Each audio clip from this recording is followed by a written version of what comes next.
年尾嘅節日氣氛濃厚，購物啊、約朋友聚會啊、應酬啊、影相打卡啊，一唔小心就會唔記得咗留時間俾你哋兩個噶咯喎！千祈唔好俾節日嘅熱鬧沖淡咗你哋嘅甜蜜啊！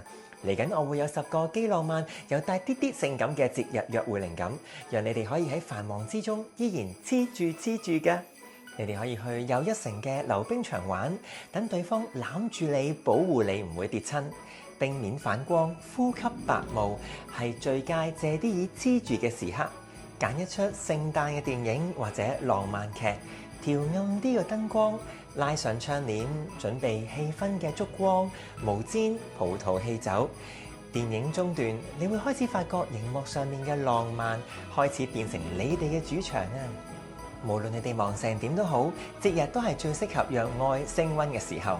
就試下呢啲帶啲偷情氣息又唔失節日氣氛嘅約會，等今年嘅聖誕有更加多暖流喺度流動啊！